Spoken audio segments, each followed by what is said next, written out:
The November wind blew in through the broken window, making the zipper of Tyson's school uniform rattle. He leaned against the wall at the end of the hallway, a cigarette dangling from his mouth. Unlit, just clamped between his lips.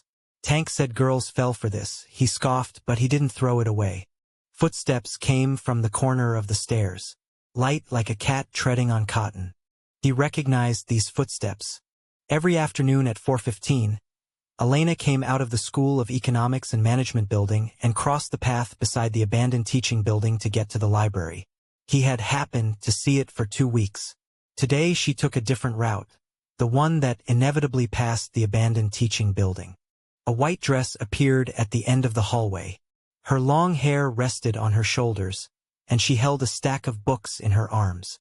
She walked with a very proper posture, her doe eyes lowered, her eyelashes casting a small shadow on her face. As she passed him, the wind caught the tips of her hair, brushing against the back of his hand. Elena. She looked up, her doe eyes widening suddenly, and the stack of books nearly slipped from her hands. Tyson stepped forward in one stride, planting his left hand against the wall beside her. The abandoned school building was dimly lit. With his 1.9-meter frame blocking the way, all she could see before her was the black school uniform on his chest. "Be my girlfriend." It wasn't a question. "T. Tyson, what are you doing?" Her voice trembled as she took half a step back, her spine pressing against the cold wall. "I don't know you. Please let me pass." "No." She bit her lower lip, and a watery sheen quickly pooled in her eyes. Tyson watched that watery sheen, feeling a light prick in his chest. But he didn't back down. He had backed down too many times in his life, but this was the one thing he didn't want to yield on. "I've been watching you for a long time," he said, his voice a bit lower than before. "You take this route at 4:15 every day, go to the third row by the window in the library, drink warm water and don't eat snacks, and return to the dorm at 9. Elena's eyes opened even wider. "You don't have to like me," he said. "Just agree first. I'll figure out how to make you like me." Silence. The wind rushed in, blowing her long hair. A few strands brushed against the back of his hand as he leaned against the wall. "Tickled." "You." Her voice was small. "Why me?" Tyson paused. He had prepared many lines. "I've taken a fancy to you. No reason." But facing her wet, deer-like eyes, they all stuck in his throat. "I don't know." He paused, patting his chest. "It's just that when I see you, it beats really fast here." Elena lowered her head, staring at the metal tip of his uniform zipper for a long time. "I promise you." She looked up, her eyes still red, but her voice was steadier than before. "But can we not do this in such a dark place? I'm scared." Tyson looked at her, suddenly feeling that wild pounding in his chest shift into a different rhythm. He withdrew his hand and took half a step back. "Let's go. I'll walk you back to the dorm." News travels faster than the wind. That night, the campus forum exploded. "Shocking! School bully Tyson aggressively pursues School of Economics and Management beauty Elena. Walls slam in the abandoned teaching building." With over 300 comments, Tank stopped reading after the first 10 pages. Those words were piercing like knives. Does a violent maniac like Tyson even deserve her? Is Elena being threatened? My heart goes out to Elena. It's so miserable being targeted by the school bully. Tyson threw a pillow over. "Read it. Why did you stop reading?" "Tyson, don't take it to heart." "I didn't take it to heart." He turned over, turning his back to Tank. He was thinking about something else. When Elena agreed, her eyelashes trembled slightly. That tremble? Was it fear? Or something else? He couldn't tell. But his chest felt warm. The next morning at 5:10, Tyson appeared at the entrance of the cafeteria. The cafeteria opened at 6 o'clock, and he stood outside for 50 minutes, his fingers frozen red, just to snag the first pot of soy milk and the freshly fried dough sticks. At 6:05, he stood downstairs at the girls' dormitory. Elena looked like she hadn't slept well when she came down, with faint dark circles under her eyes. She stared at him blankly for several seconds. brought you breakfast." He handed her the bag. Soy milk and fried dough sticks, fresh from the first batch. Elena took the bag and glanced down at it. "What time did you get here?" 6 o'clock. "The canteen doesn't open until 6.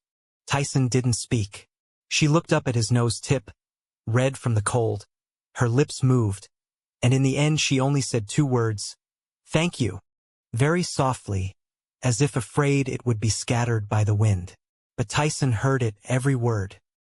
He watched her walk away, her white dress swaying slightly in the morning light. When she reached the corner, she glanced back at him, very quickly, so fast he almost thought he was seeing things. But his heartbeat wouldn't lie to him. From that day on, Tyson added a new item to his schedule, revolving around her. Delivering breakfast in the morning, saving a seat in the library at noon, and walking her back to the dorm in the evening. Quiet and unassuming, as natural as breathing. Elena never refused, but never initiated either, always timidly whispering, "Thank you." Occasionally, he would catch her drawing little suns in the margins of her textbooks, round ones with smiling faces. For the first time, he thought that even little suns looked beautiful. The turning point came in the 3rd week. Derek, the minister of the student union's arts department, stood before Elena, smiling with propriety and thoughtfulness. "Elena, the school anniversary gala would like to invite you to be the host. Your temperament is particularly suitable." "She's not available." Tyson didn't know when he appeared beside them. Standing there at 1.90 meters, Derek's words got stuck right in his throat. "Tyson, I'm talking to Elena." "No." Tyson looked down at him, his gaze as cold as a knife. "She's busy. Don't you understand?" Derek's expression changed.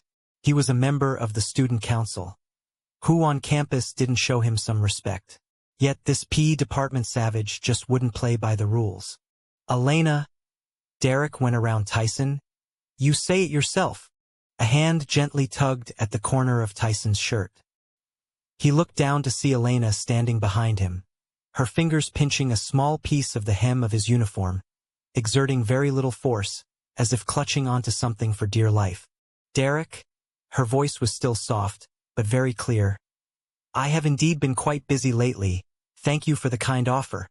Derek froze for a moment, then resumed his smile. "Then let's cooperate again another time when there's a chance." He walked away. Tyson felt the tension on the corner of his shirt release. Looking down, Elena's hand was still hovering in midair. "Let me know first if anyone comes looking for you later," he said. Elena looked up at him, a light in her doe eyes that he couldn't read. "Are you always like this? Making decisions for other people?" Tyson choked up a bit.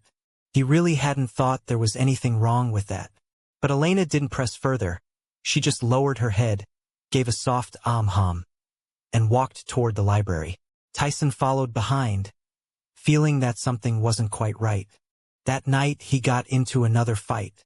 A boy by the basketball court was getting handsy with a girl passing by. She didn't dare make a sound, and the others pretended not to see. Tyson happened to be passing by and threw a punch. The other party was someone from off-campus, who brought 3 friends to corner him. Fighting for people alone, he won, but a gash was opened on his left eyebrow bone, and his school uniform was covered in blood. The school issued a circular criticizing him and gave him a disciplinary demerit, his second one.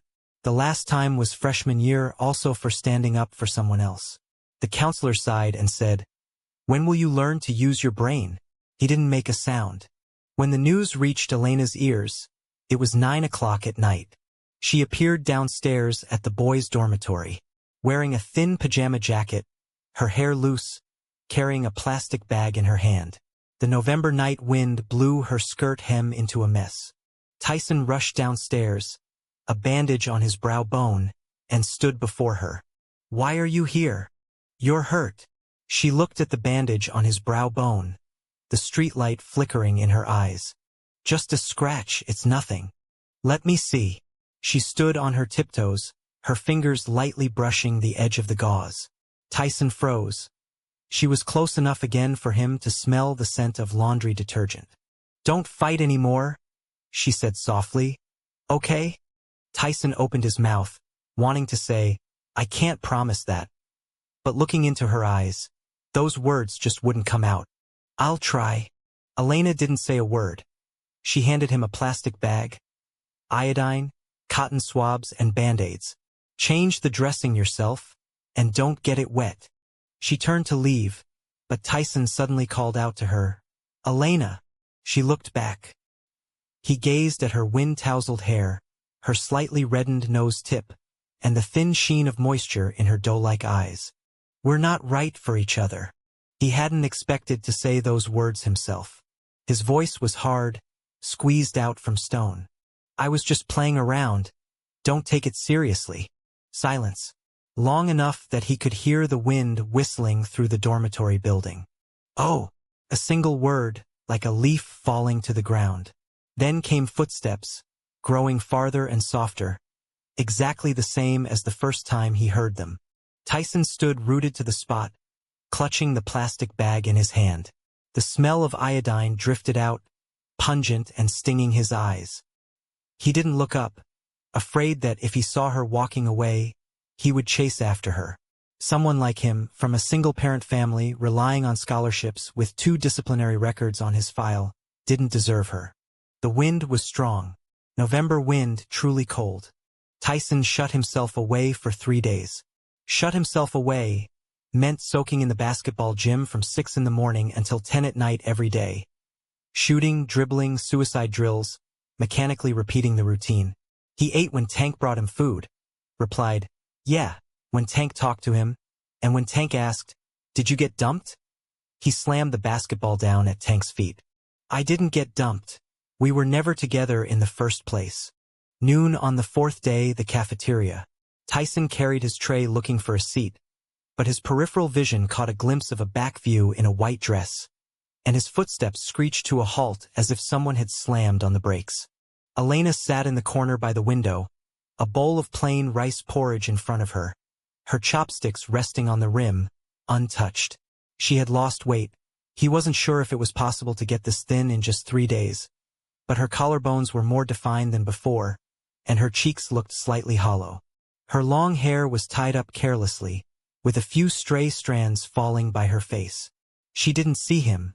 Her doe-like eyes were staring blankly at the ginkgo tree outside the window. Tyson turned around and walked away.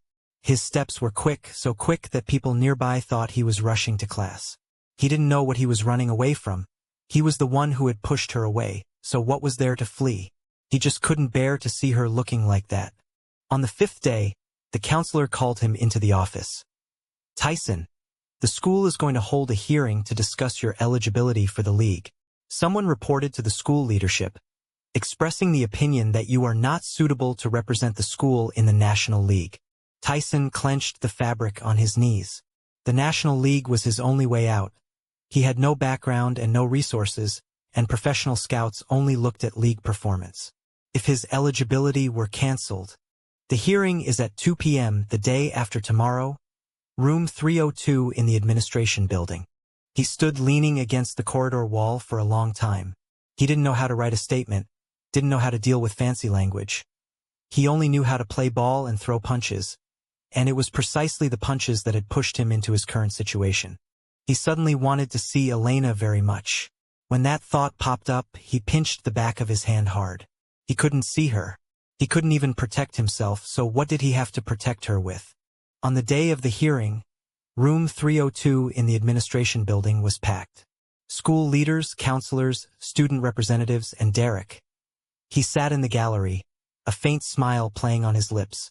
Tyson stood in the center, the scar on his brow bone not yet fully healed. He had prepared a statement written on paper, but it was blurred by sweat and illegible. About that fight. Mr. Tyson, the Associate Director of Academic Affairs, interrupted him. "We need a statement of facts. You have been disciplined twice for violent behavior, and now you've been in a brawl off campus. Should the school continue to grant you eligibility for the league?" Tyson's lips moved, but no sound came out. He wouldn't defend himself because every time he tried, it was useless. People only ever saw the fists he threw, never the person being bullied in front of them. "I think the qualification should be revoked." Derek stood up, his tone as impartial as if he were reading a press release. A student with 2 disciplinary records competing on behalf of the school affects the school's image. I have evidence. Everyone turned their heads. Elena was standing at the door. Tyson froze. She didn't look like her usual self. Timid and soft in a white dress with a low ponytail. Instead, she wore a high ponytail, a white shirt with sleeves rolled to her elbows, and carried a document bag in her hand. The whole person was like a freshly polished scalpel, precise, calm, and sharp. Student Elena. This is a disciplinary hearing and unauthorized personnel. I am one of the parties involved. Elena walked in, her high heels clicking against the floor, one step at a time. Tyson fought that night because someone was harassing a girl on campus. I happened to witness the entire process. She opened the document bag and pulled out a USB drive. This is surveillance footage from the east side of the basketball gym, timestamped November 14th at 8:47 p.m. The video shows an outsider physically harassing a passing female student. Tyson stepped in to stop him, and the other party struck first. He acted in self-defense. She handed the USB drive to the deputy director of the academic affairs office, then pulled out a few sheets of paper. These are the written statements from 3 eyewitnesses, including the girl who was harassed herself. She was afraid to come forward before. I found her and accompanied her to report the case. Tyson looked at her, his mouth slightly open. How did she do it? Checking surveillance, finding witnesses. He hadn't even seen the harassed girl a second time, so how did she persuade her? Elena didn't look at him. Her gaze swept over everyone present, finally landing on Derek's face, pausing for half a second. Additionally, her voice was unhurried. Tyson's disciplinary action during freshman year was also because he acted bravely for a just cause. The situation at the time was enough. The deputy director of the academic affairs office raised his hand. We will verify the evidence. The hearing is suspended. He took the USB drive and the testimony and left. The others filed out. Derek paused as he passed Elena, but ultimately said nothing. Only 2 people remained in the classroom. Tyson looked at Elena's back. She stood by the window, her high ponytail swaying slightly in the wind, her fingers trembling faintly. If one didn't look closely, it was impossible to tell. How did you know about that? He asked, his throat dry. Elena turned around, her doe eyes fixed on him, showing neither timidity nor smugness, only something heavy. Because you don't deserve to be wronged. Tyson felt as if he had been punched hard in the chest. It wasn't pain, but a blockage, a tightness that made his nose sting. Elena, what I said before. I know. She interrupted him, her voice suddenly returning to that soft tone. But her eyes didn't look away. You said just for fun. You said not suitable. You heard it all. I didn't mean. You did. She took a step forward. You weren't afraid when you fought 4 people, you stayed silent when you were disciplined, you pretended not to see when they cursed you on the forum. Yet when it comes to me, you're scared? Her eyes were red, but her voice was steady as iron. You are a hero, Tyson. You just don't know it yourself. She turned and walked away.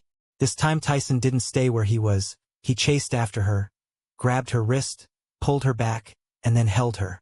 He held her tight in his arms, his chin resting against the top of her head, his arms wrapped tightly around her, as if afraid she would run away again. I'm sorry. His voice was muffled in her hair. I shouldn't have said those things. Elena didn't struggle. She slowly raised her hands and placed them on his back. You're not allowed to push me away again, no matter the reason. Okay. And you're not allowed to carry everything on your own again. Okay. She paused. Also, you should change your shampoo.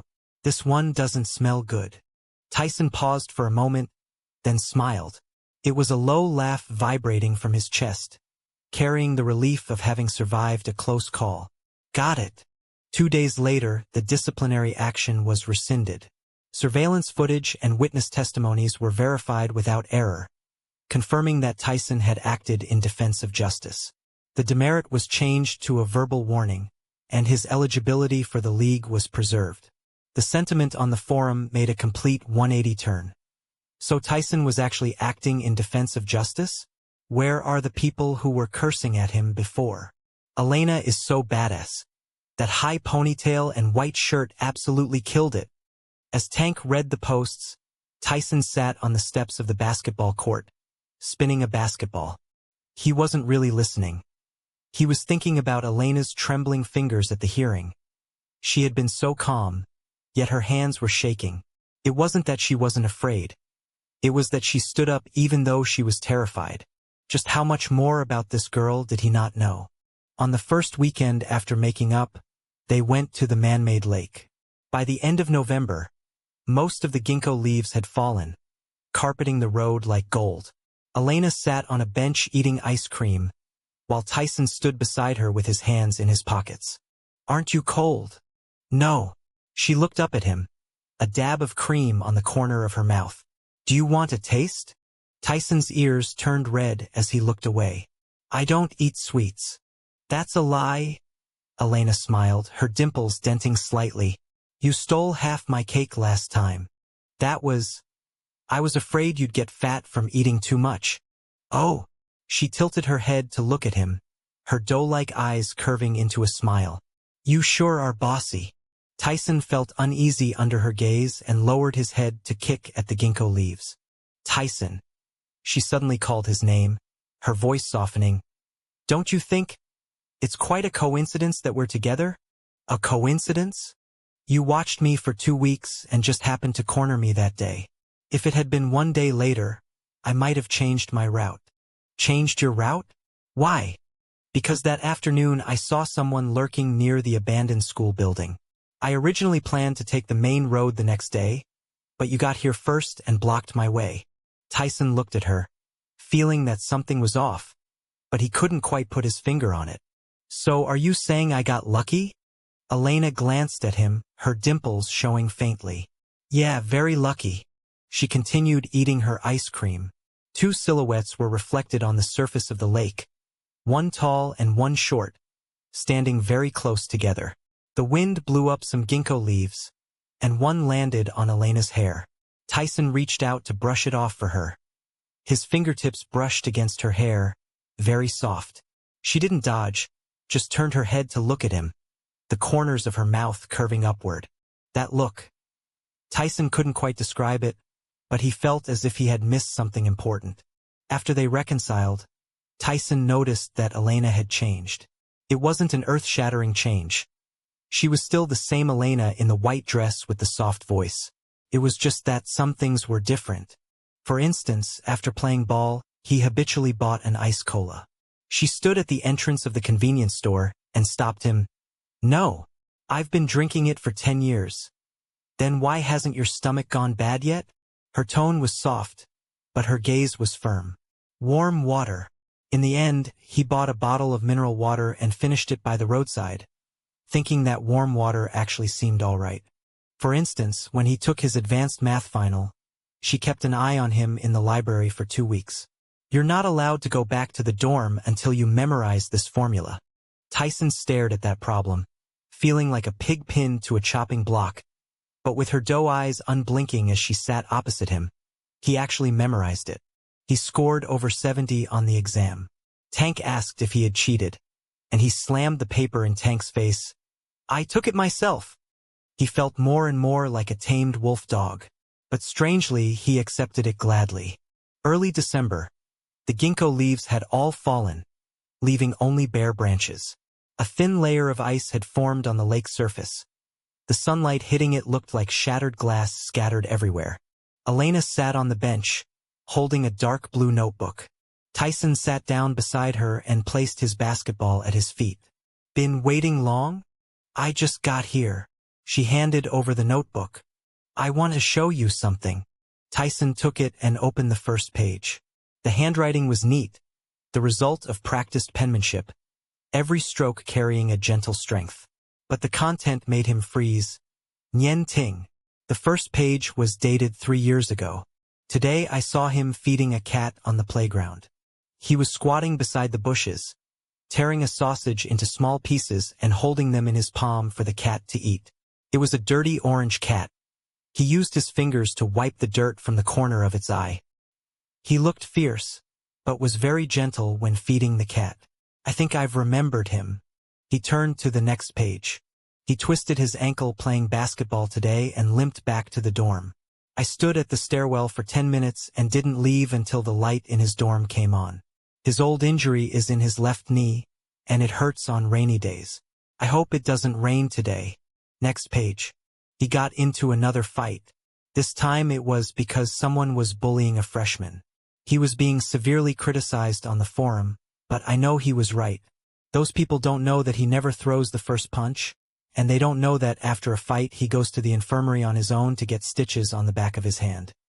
He sat in the chair with his head down, saying nothing, while the doctor stitched him up. I wanted to bring him medicine, but I didn't dare. Tyson's throat felt tight. He turned the pages one by one, spanning from 3 years ago to last month. Every page recorded things about him: feeding cats, playing basketball, fighting, getting injured, even what he ate in the cafeteria. There were things he had forgotten himself, and things he never knew anyone had seen. He flipped to the last page. The date was the day before he cornered her in the abandoned school building. The plan was ready. Tomorrow at 4:15 p.m., take the path beside the abandoned school building. Let him corner me. Tyson's hand froze. The wind blew across the lake, lifting the corner of the page and letting it fall. He looked up at Elena. Her hands were folded on her knees, her doe-like eyes watching him quietly. No panic, no evasion. Only a calmness he had never seen before. You planned this all along? Those coincidences. I arranged them all. I know you go to the basketball gym every afternoon, so I timed it right to leave the School of Economics and Management building and walk that way. I knew you had been watching me for 2 weeks, so I showed up on time every day. Your panic that day. It was an act. She didn't avoid the question. I was indeed scared, but not because of you. It was because I didn't expect you to be so direct. You tug at the hem of my shirt. I was afraid you'd actually hit Derek. He's annoying, but hitting him would just get you in more trouble. You said, I promise you. Elena didn't answer right away. She lowered her head to look at her fingers, her fingertips gently twisting together. That sentence, she began, her voice softer, is something I've always wanted to say. The wind blew the ginkgo leaves up, and one landed on the bench between them. Tyson looked down at the diary for a long time, then laughed. It wasn't a soft laugh. It was a raspy laugh that vibrated from his chest. He closed the book and set it aside, then reached out, pulled Elena over and held her in his arms. You really are something. I thought I was forcing a sweet deal, but it turns out I was the prey all along. Elena didn't struggle, burying her face in his chest, her shoulders trembling slightly. Why are you crying? I'm not crying. Her voice was muffled. Sand got in my eyes. Where did this sand by the lake come from? I said it's there, so it's there. She looked up. The rims of her eyes were indeed red, but no tears fell. Her doe eyes were brighter than usual, brimming with a pool of water. She took a deep breath. Tyson, do you know, I've been watching you for 3 years. Every time you played a game, I was in the stands at that spot in the northeast corner, blocked by a pillar. You never looked over there, so I was always able to watch your whole game. Every time you fed the cat, I was watching from a distance. After that orange cat was driven away, you looked for it for 3 days, and I followed you and looked for 3 days. You couldn't find it, so you squatted beside the bushes in a daze. I stood behind a tree 20 meters away, wanting to go over and comfort you, but I didn't dare. Every time you got hurt, I wanted to go to the infirmary. In freshman year, when you had stitches on the back of your hand, I stood at the door for half an hour, holding Band-Aids and iodine. But when you came out, a girl was walking beside you. I didn't know her. Maybe she was your friend. You said a few words to her and left, so I threw the things into the trash can. Her voice became steadier, while her eyes grew redder. Later, I thought that if I just watched forever, you might never know that there was someone watching from a distance as you fed the cat, played ball, and shouldered everything alone. So I calculated the time you played ball, which route you would take, and at what time you might notice me. I appeared on time every day, wearing a white dress, holding a stack of books, and walking very slowly, so you would have enough time to see me. I want you to feel like you forced me. People like you, once you think something is yours, will protect it with all your might. I want to be protected by you. I originally planned to use other means if you didn't come to intercept me. I didn't expect you to actually show up. In that moment, I was indeed a bit panicked. Not because you were fierce, but because she raised her head, her doe-like eyes looking at him, with a very bright light within them. It's because I waited for 3 years, and you finally saw me. Felt like Tyson had taken a hard punch to the chest. He thought of those comments on the forum about a flower stuck in cow dung, and the bastard words he had said when he pushed her away. He thought he was the unworthy one, gazing up at the stars from the mire. As it turned out, she had seen through him long ago. She knew he was gentle when feeding cats, that he fought to stand up for justice, and that his old injury in his left knee would hurt when it rained. She had waited 3 years just to make him see her. I'm an idiot. His voice was hoarse. Yeah. Elena nodded in his arms. You really are quite an idiot. Tyson smiled again, a gentle smile laced with relief. From now on, just tell me directly if something's on your mind. Don't make me guess. Okay. And also, that diary of yours, can you not show it to anyone else? Elena smiled, her dimples denting softly. Only for you to see. She buried her face back in his chest, her shoulders no longer trembling. Tyson held her, feeling that the void in his chest, empty for too long, was finally filled. It wasn't warm. It was heavy, a weight pressing on his chest so heavily he could barely breathe. Yet he didn't want to let go. The ice on the lake surface glistened in the sunlight, and the wind rustled through the bare ginkgo branches. He lowered his head, resting his chin on the top of her head. Actually, I've wanted you to twist me for a long time. Elena laughed out loud in his arms. After the diary was revealed, Tyson always felt like he owed Elena something. 3 years of secret crush, over 1,000 days of silent watching. She had staked her entire youth on him, and he didn't know until he got twisted. Don't look at me like that, Elena said, sitting across from me in the library without looking up. It's weird. What kind of look? It's like keeping track of the numbers. Tyson was indeed calculating. He was thinking about how to pay her back. 3 years, 1,095 days. Every day she had been watching him, yet he didn't even know when she had started liking him. I was thinking about how to pay you back. No need to pay me back. I can't do that. Then how do you want to pay me back? She tilted her head to look at him, a mischievous smile playing on her lips. Pledge yourself to me? Tyson's ears turned red. I'm serious. I'm serious too, she said with an innocent tone. You pledge yourself to me, I accept, and then the debt is paid, right? Tyson was left speechless, lowering his head to continue working on the problem. Elena laughed softly from across the table, her dimples showing faintly.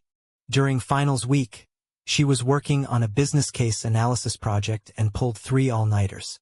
On the evening of the 4th day, she fell asleep with her head on a library table. When she woke up, a men's jacket was draped over her, carrying the faint scent of laundry detergent. Not the kind she used, but one that smelled like sunshine. Tyson sat across from her, holding her project materials.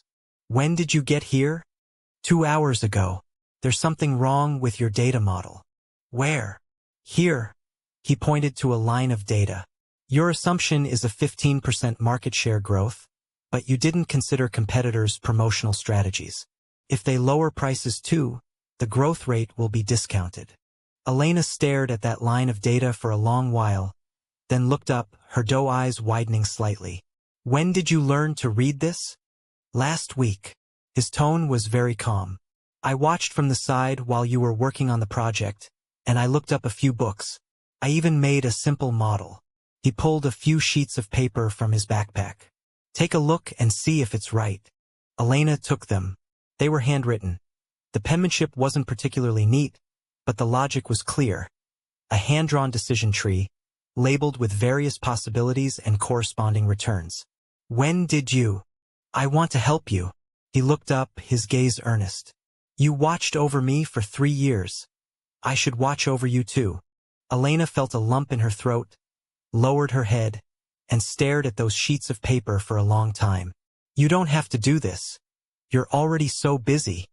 Not busy. The league is still 2 months away. I only practice 6 hours a day now. The rest of the time is for you. 6 hours isn't busy enough? Not enough. He looked at her. I used to think playing was the most important thing. Now I think playing is important, but there are other things that are just as important. Like helping you with your project. Elena laughed out loud. Before winter break, trouble from outside the school came knocking. The guys Tyson had beaten up during his freshman year came to block him. 7 or 8 of them, armed with steel pipes and batons, cornering him alone at the school gate. He wasn't afraid. He'd been in too many fights in his life. But this time, he didn't want a disciplinary record. He had just secured his eligibility for the league. Tyson, the leader sneered. It's time to settle the score for beating up my brother last time. Settle the score?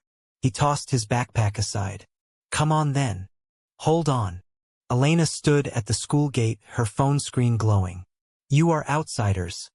Gathering at the school gate with weapons constitutes suspected picking quarrels and provoking trouble. I've already called the police, and they'll be here in 3 minutes. Also, I just took photos of each of your faces and sent them to my dad. He's at the city procuratorate. The leader's expression changed. Who are you?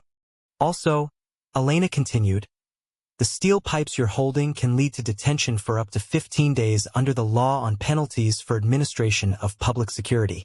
Are you sure you want to wait for the police? The other party hesitated. Finally, Elena raised her phone screen. There are 37 lawyers in this group, all friends of my dad. If you dare to make a move, I guarantee everyone will receive a court summons. She lowered her phone, her doe eyes sweeping over everyone present. Still want to settle the score?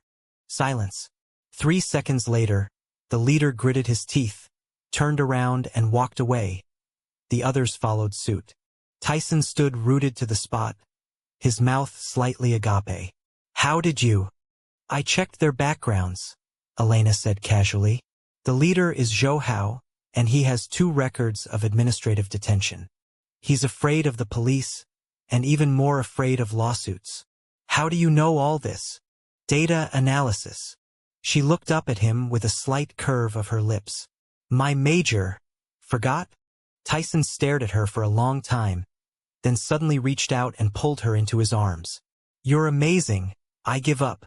Elena laughed out loud in his arms. On the day of the National League, the gymnasium was packed.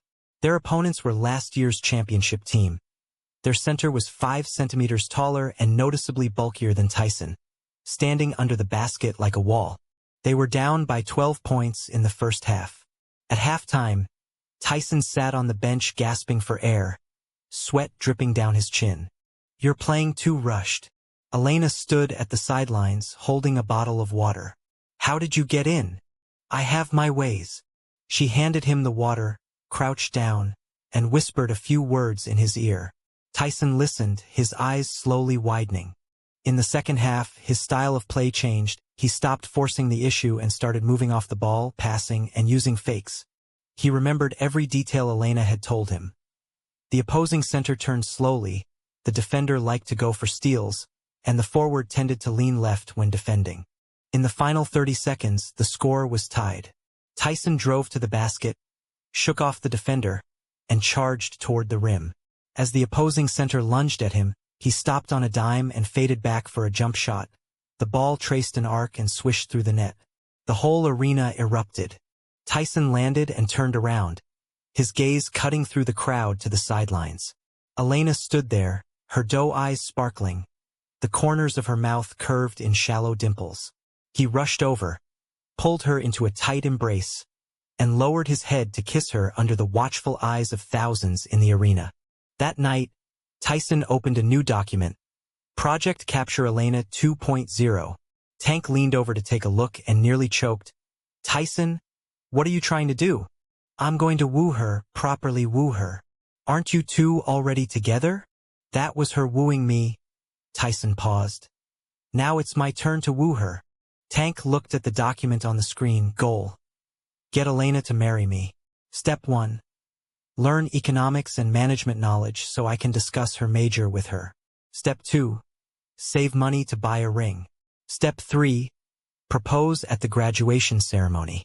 Note: do not let her know about this plan. Tyson, have you been possessed? Tyson ignored him and kept typing. He thought for a long time, then added a sentence at the end of the document. She watched me for 3 years. I will spend a lifetime repaying her. There was an unexpected incident on the day of the graduation ceremony. The ring was nearly confiscated by security. This is a metal item. You can't bring it inside. This is an engagement ring. Tyson lowered his voice. My girlfriend is in there. I'm proposing today. The security guard looked at the velvet box and waved his hand. Go on in. Don't lose it. Tyson breathed a sigh of relief and stuffed the box into the deepest part of his pocket. What he didn't expect was that Elena already knew what he was going to do. The ring is in your left pocket. Don't be nervous. The security guard let you through. He stared at his phone, stunned for 3 seconds. How did you know? Just a guess.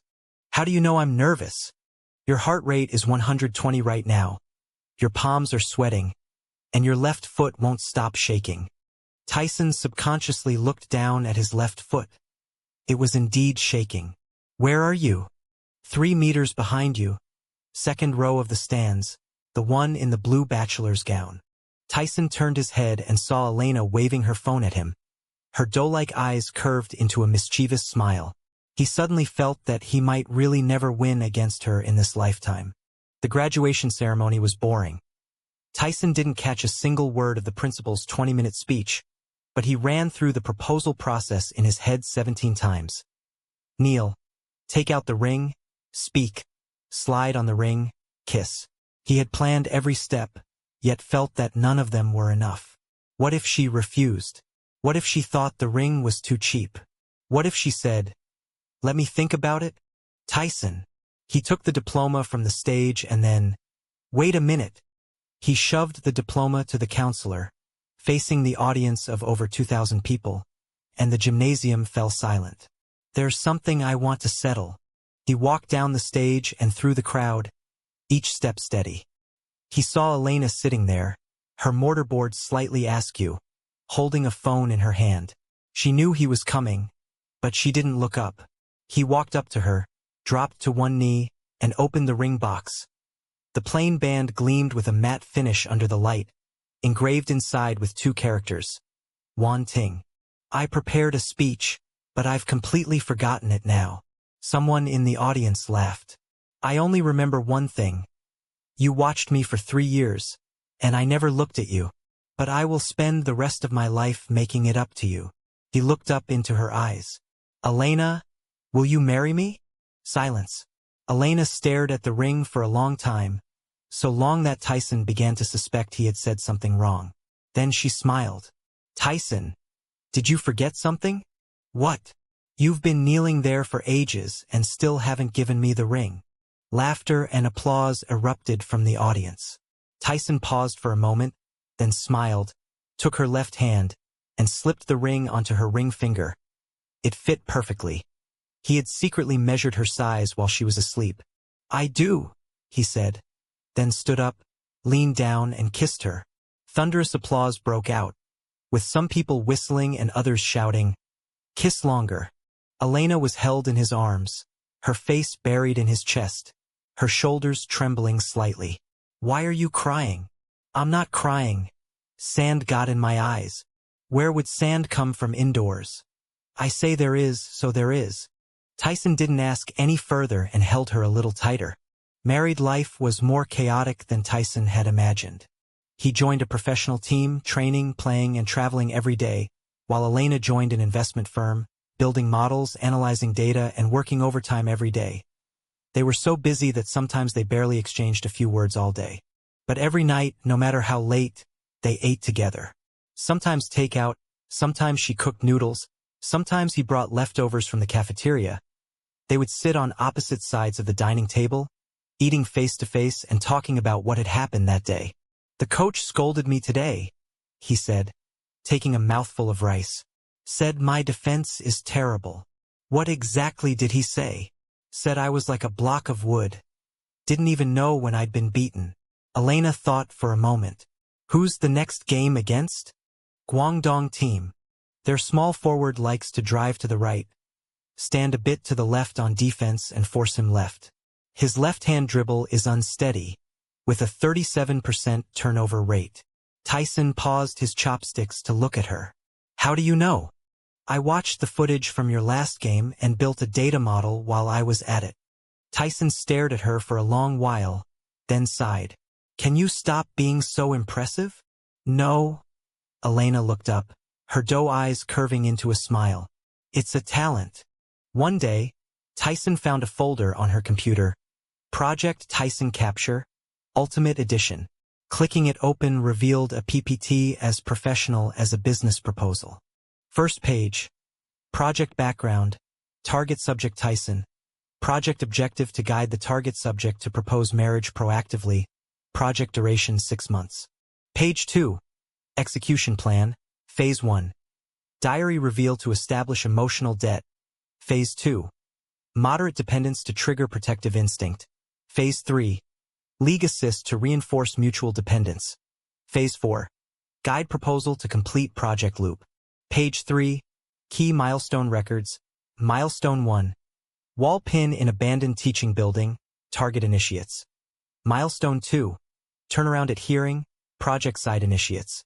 Milestone 3. Diary reveal. Project side initiates. Target emotional breakdown. Milestone 4. League comeback. Mutual collaboration. Milestone 5. Proposal at graduation ceremony. Target initiates. Project success. Page 4. Risk assessment and response. Risk 1. Target pushes project side away due to low self-esteem. Response. Forceful intervention at hearing to prove their value. Risk 2. Target is slow to react and does not propose proactively. Response. Send hint message on graduation day to guide action. Risk 3. Target discovers this plan and develops reverse psychology. Response. Honest disclosure emphasizing, everything is because I love you.